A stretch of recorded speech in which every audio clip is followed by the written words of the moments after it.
Bonjour, bonsoir. C'est votre ami, votre frère Zachary Nassilus qui vient encore pour vous présenter une nouvelle vidéo. Je salue tous les anciens et tous les nouveaux abonnés. Et vous, si vous n'êtes pas encore abonné, je vous demande de cliquer sur le bouton pour s'abonner et d'activer la cloche de notification pour ne rater aucune de nos prochaines publications. Dans cette vidéo, nous allons nous intéresser à un secte très répandu à travers le monde. Comme vous pouvez le voir dans le titre, ce sont les baptistes qui est sur côté au sorti et qui base fondamentale. Comme je viens de dire, si vous n'êtes pas encore abonné, donc vous êtes capable de faire ça et vous partager la vidéo pour que vous soyez capable d'aider l'autre monde à découvrir cette belle famille. Tout a commencé en Angleterre au XVIIe siècle, disons vers le début du XVIIe siècle, c'est-à-dire vers les années 1600. Côté que nous savons que l'Angleterre est une monarchie, côté que c'est un roi ou bien reine qui a dirigé. Et dans la monarchie, c'est le roi ou la reine qui est le ou la chef de l'église. Il y a une symbiose entre l'État et l'Église. C'est ainsi qu'en Angleterre, le roi, à l'époque, était le chef de l'Église anglicane. Donc, tu fais partie de l'Église dès ta naissance. Disons, l'Église anglicane était d'une ecclésiologie multitudiniste. Je reprends, l'Église anglicane avait une ecclésiologie de type multitudiniste, c'est-à-dire tu fais partie de la multitude dès ta naissance. Et comment? C'est depuis ta naissance, on te fait baptiser, donc pour faire partie justement de la multitude. De là étant, il y a deux jeunes théologiens qui, en étudiant la Bible, ont essayé de découvrir certaines vérités. Il s'agit du pasteur John Smith et Thomas Eloise. Monsieur Sayo a étudié la parole de Dieu et il a découvert que ou pas qu'à baptiser Antimoun. Donc, on reçoit le baptême, c'est lorsqu'on est conscient du sacrifice de Jésus sur la croix. Et en protestant contre l'ecclésiologie multitudiniste, ils ont été exilés aller en Hollande. Et c'est en Hollande qu'ils ont été influencés par les anabaptistes vers les années 1609 et ils ont fondé le mouvement baptiste là. Maintenant, ça c'est une courte histoire de l'église baptiste. Qui ça, ou bien, sous qui ça yoshita?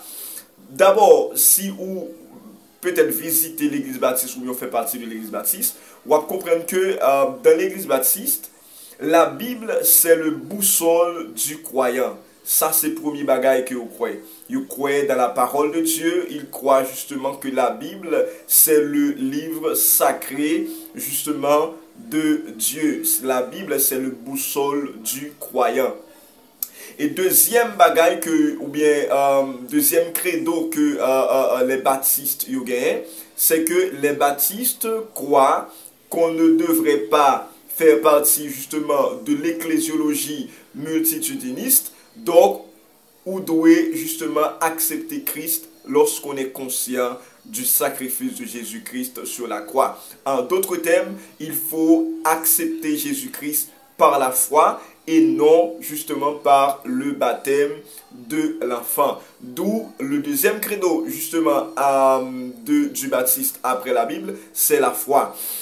Et une autre caractéristique encore des baptistes, c'est que les baptistes n'ont pas trop croire dans ça qui est en théologie la glossolalie. La glossolalie, c'est, si nous avons parlé dans un langage qui est plus ou moins vulgaire, c'est le parler en langue.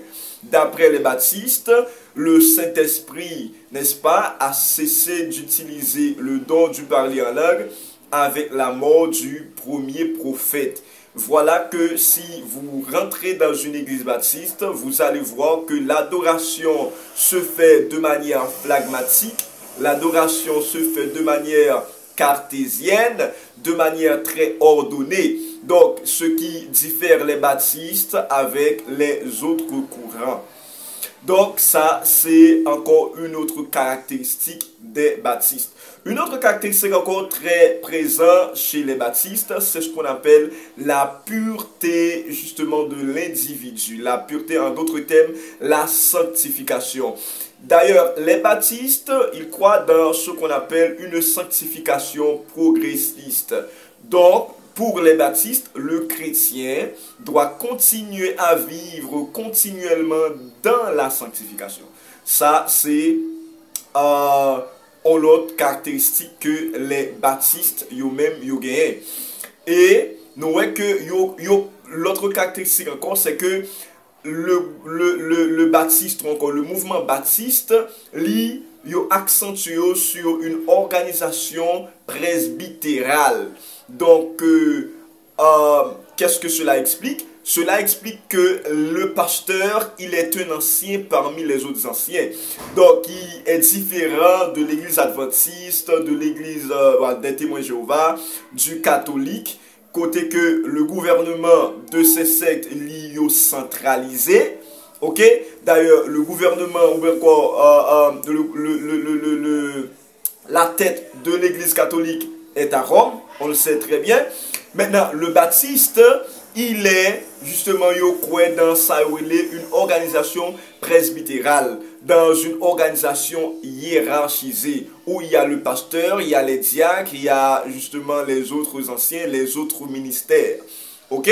Donc, dans l'église baptiste, il n'y a pas une sorte d'autocratie pastorale, mais il y a une organisation presbytérale dans laquelle le pasteur, il est un ancien parmi les autres anciens. Voilà pourquoi, dans une église baptiste, il est très difficile de rencontrer 2 ou 3 pasteurs, parce que les autres aussi, ce sont des anciens.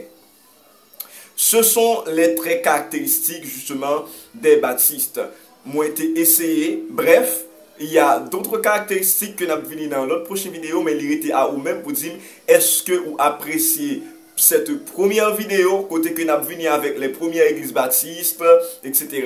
La constitution, la première constitution de l'église baptiste, moi je crois que c'est ça on a pour justement dans une très prochaine vidéo. Continuez à partager, continuez à liker et m'espérer que vous avez aimé vidéo ça. Donc partagez pour que l'autre monde capable d'apprendre dans cette série de vidéos ça. Moi je vous en pile, dans une prochaine vidéo.